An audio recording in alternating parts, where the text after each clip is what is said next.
So,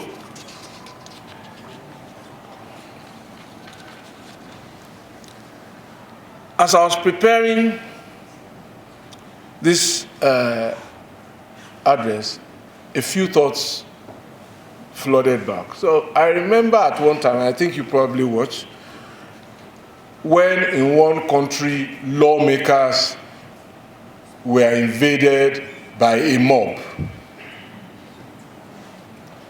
And some of the greatest politicians the world knows were scampering for their life. So some of my mentees came to me and said, but you're a politician now, these people, how can this happen? This is not possible, it can't happen. I said, this is real life. It's not a movie. All of those movies that you have watched where they nearly capture their president, then they will turn something around, then they will beat everybody, and then we will clap. This is real life. They are facing a mob. But what is the connection to our reputation? It's about the positivity of those people. They have used all their tools to create a notion of invincibility around themselves. And so, those movies have gone across the world, and we have translated them into reality. Albeit there were many takes, many repeats, many stunts. But in real life, when a mob is coming, no law enforcement agency can cope. That's real life. And if you ask the specialists in law enforcement, they will even tell you that if you are overpowered, retreat. But these people have used the power of positivity to create an impression. And what have we done with a similar power? We have created an impression in people's minds using the same power to think that you can get rich by using human score. Because people now believe it. And that is the power of reputation management, brand shaping, brand management. Very powerful too. And I keep asking people, where have you ever seen any currency that was printed with blood? It's ink they use, and it's machine. So why are you carrying human score? But it is a belief that we have allowed to grow without consciousness. But we can turn it around. And I'm happy that the Honorable Minister is here, because one of the parastatals that manages that industry, I believe, is under his remit. The message must change.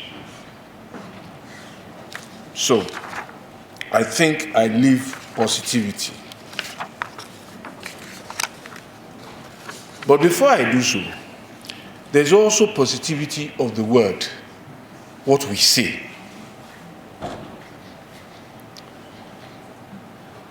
So, and I think for us as a country, that's perhaps the most pivotal place. What do we say about ourselves? A few days ago, I watched on TV as one Nigerian who qualifies as a statesman says words to this effect on TV. This way, I'm paraphrasing him. Gender representation is a disgrace in Nigeria. End of quote. Statesman. Now, I don't mean to put him down. That's not my intention. It's my friend. But it's an example of a subconscious error that many of us, including I, have made about not being aware of the power of what we say and how we say it. So, I am no expert myself, but my public service experience has taught me a few things. I have had people teach me how to sit down, how to dress, what colors to wear. And so we don't leave those things to chance. So today I will confess, I was supposed to grant an interview to a foreign TV outfit a few months after I became governor. And I sat on a couch and went like this, like a big man, as a young governor. And the foreign international correspondent who was to interview me just looked at me and started giggling. I said, okay, let's get this thing on the road. I said, no, Governor, if I put you on global TV like this, I've finished your career. You can't sit down like that. And then he taught me posturing right there and there. And he said, you can't sit in this sofa. So he brought a straight back chair and said, this is what we call BBC. Your butt in the back of the chair. But how many of us? And so from then on, it was training after training, referrals to agencies who did this work, training myself and my team. And still, the work never stops. So, how you use the word. So, we had this, when I heard gender representation is a disgrace in Nigeria, I froze in my seat. And I thought to myself, what if we had simply said, instead of that, what if we had said we can improve on our gender representation indices and inspire a people to action instead of condemnation?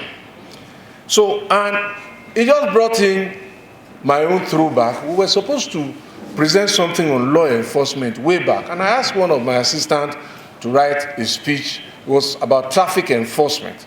So when I saw the draft speech, and I said, oh. And there were words to this effect that, okay, the reason that we were doing this was because, quote and unquote, Lagos residents were lawless. So I said, come. We're going to go and tell the people we are leading that they are lawless people. We just lost our mandate. I said, no. Can we change this and say that we want to see improved traffic compliance? These are just but two examples of the power of the word and how we say and use them individually, in offices, in private businesses, affects that index that we have seen. So, very quickly, our own collective self-esteem. How do we see ourselves? Have we lost belief in ourselves? I certainly don't think so. Unfortunately, we have seen a few examples of some people who give us a bad reputation, and we are now at the point where some countries have the audacity to tell us, don't come to our country. Now, are we submissive and surrendering and apologetic? Or are we really the giants that we are with pride to say, we will take this on the chin, but we will not come. And we will remake, and we will rebuild, and we will have parity again. Because the truth is that one of the things I learned from very early in life, the power of the customer who is spending money. In all of those places where they are harassing us today, we go and spend real good money.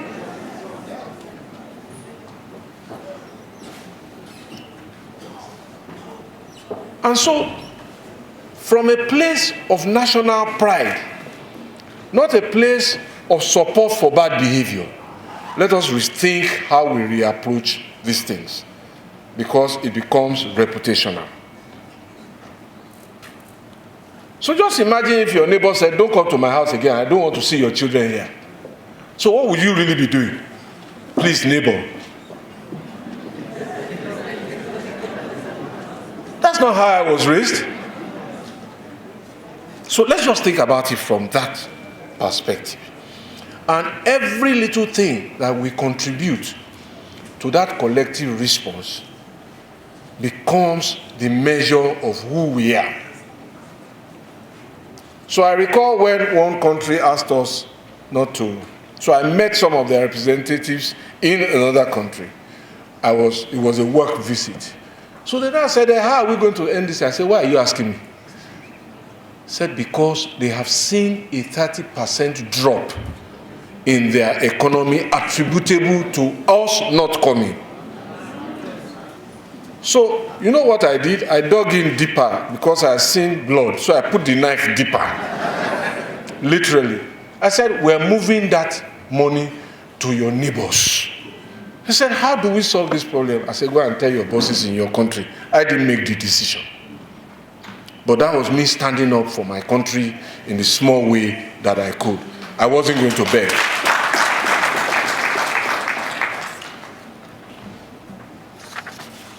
I'm almost done.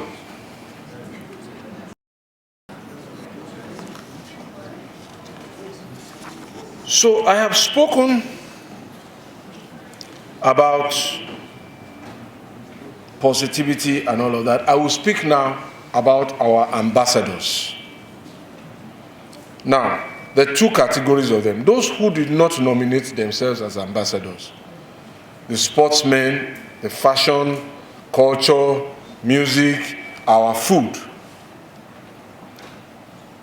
They're doing wonderful things for our brand.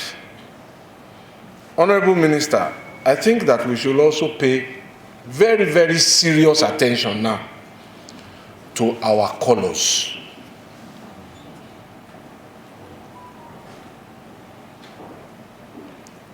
All of those colors on our flag have a specific code. And the time has come to pull everything back and together. At sporting events, at international events, where anything that is supposedly representative of us must not be off green, must not be dark green, must not be olive green. It must be our green. Please.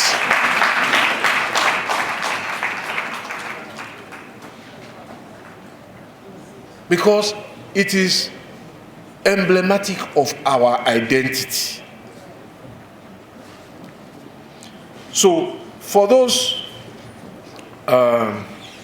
non-appointed ambassadors who are using their talent to project our image, again, great patriots, great citizens, commendable. I just want to share a sub-side. So, I went to the bar conference in Cancun, in Mexico about 2 years ago. So I visited Cancun. And I met this lawyer who came, I think he came from Oklahoma. So immediately he realized I was also a lawyer. We started chatting. And when he found out I was in Nigeria, the first thing he asked me was, how can he order amala and begiri with ewedu online? And I said, are you serious? Where did you hear about it? He said he came to Ogun State to do some work. He ate the food and fell in love with it.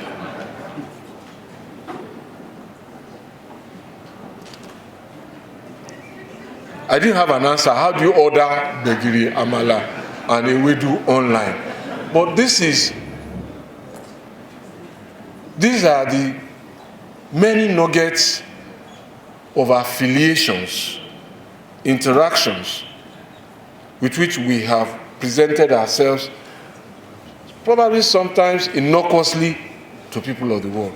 So, of course, our cuisine is gaining global appeal. And when you look at all of the nations that have dominated the world, oftentimes is their food first, and then their music, and then they make you start dressing like them, and then you lose your identity and embrace them. After that, they take over. So that renaissance has started. The whole world is listening to our music, listening to our, watching our movies. They are not paying attention to our food. And those pretenders to our fame, who contest our unpatented rights to jollof rice have lost the war. All the pretenders have lost the war. They know now the Nigerian jollof rice is it or it isn't. So, and these are the things that we must pay more attention to. That's where the soft power, the respect, the interactions, the I know you, breaks the ice. But from then, we now have the formal ambassadors. And I'm going to make my recommendation based on my own experience. So I visited an African country as minister, and I was received by our ambassador in that country. And over dinner, preparatory to my meeting, I shared with him the purpose of my visit. And it was a ministry-related sector issue. Ultimately, it turned out that the ambassador had no clue what Nigeria's position on those matters were. So now that we have appointed ambassadors, preparatory to posting, high-level, intense sharing of policy positions, what's our fiscal position, our tax laws, incentives for investments, what's our position on oil and gas, what's our position on mineral mining. They must have handy knowledge and information to really represent us. How long does it take to register a business in Nigeria? They must know that. So it's important, and it must be a continuing engagement. That is my first recommendation. It's never too late. So, Honorable Minister, I think I have the mandate of the conveners to ask you to reach out to your colleague in Foreign Affairs to start that process from today.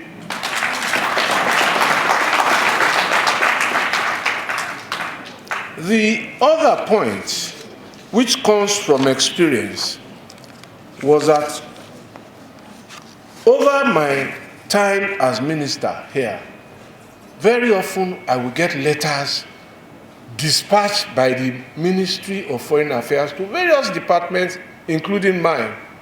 They were from our many ambassadors abroad, asking us to come and visit the countries where they were posted.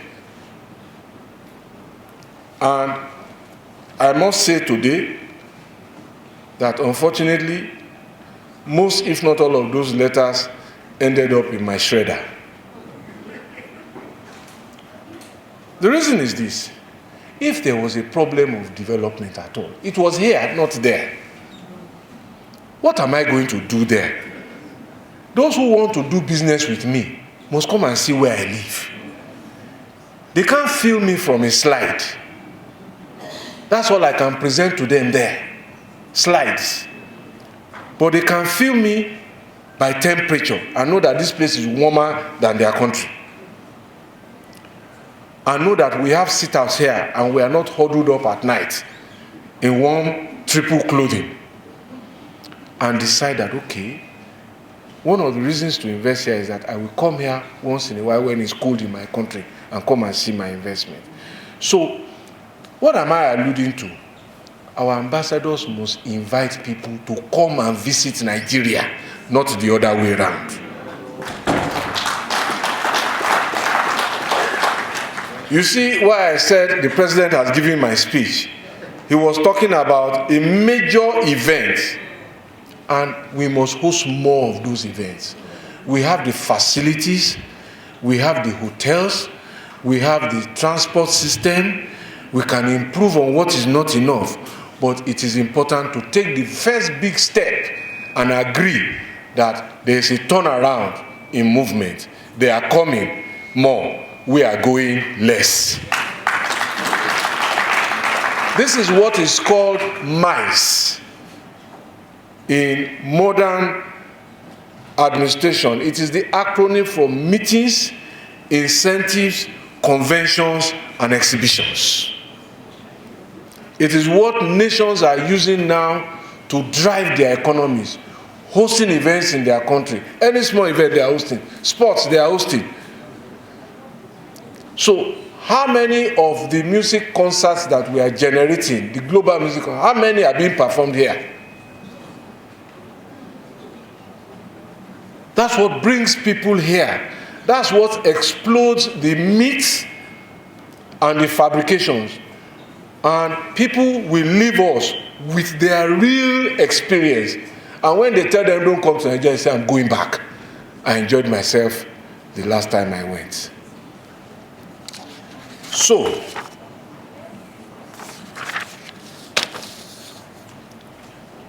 the last point, of course, is law and order. If it was left to me to choose, the one brand, the one image, the one reputation that I would love Nigeria to have would be people saying that place is a law-abiding place. Contracts are enforced. Law enforcement works. Life is predictable. It's a good reputation to have because it leads to other good things. And need I continue? But it is the sum total of our conduct and not just the presence of police or the absence of the army that determines whether we are seen as a law-abiding and law-respecting people. Because that is the first benchmark that I, as a lawyer, will do in due diligence report to a client who wants to go and invest anywhere. I will check, what is governance like? Do they obey their courts? Do they stop at traffic lights?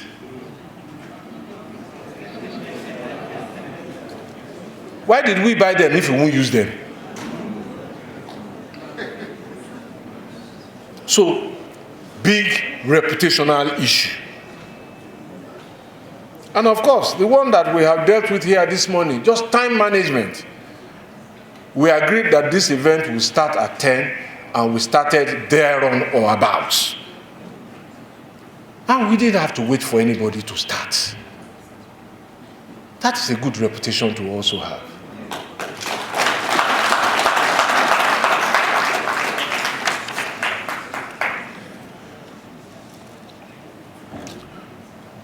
All of this is now said and told. Yes, there is no perfection. Government continues to struggle. You campaign in poetry, you govern in prose. It's tough. I've been there and done it before. So sometimes there will be a need to see that government does more. Indeed, that is how it should be. The best government can do better and become excellent. The struggling government can become a good government. But when governments and a few people let us down, we must not throw our country under the bus because we are angry with the acts of a government or a department of government or an individual. So I close.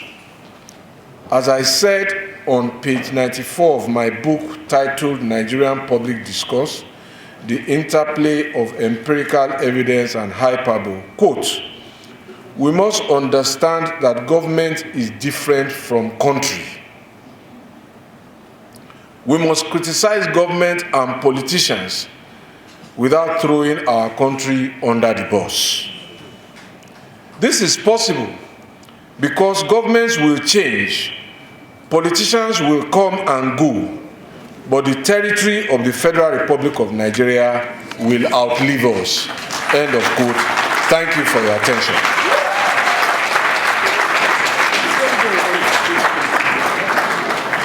Please don't go. Thank you. Microphone.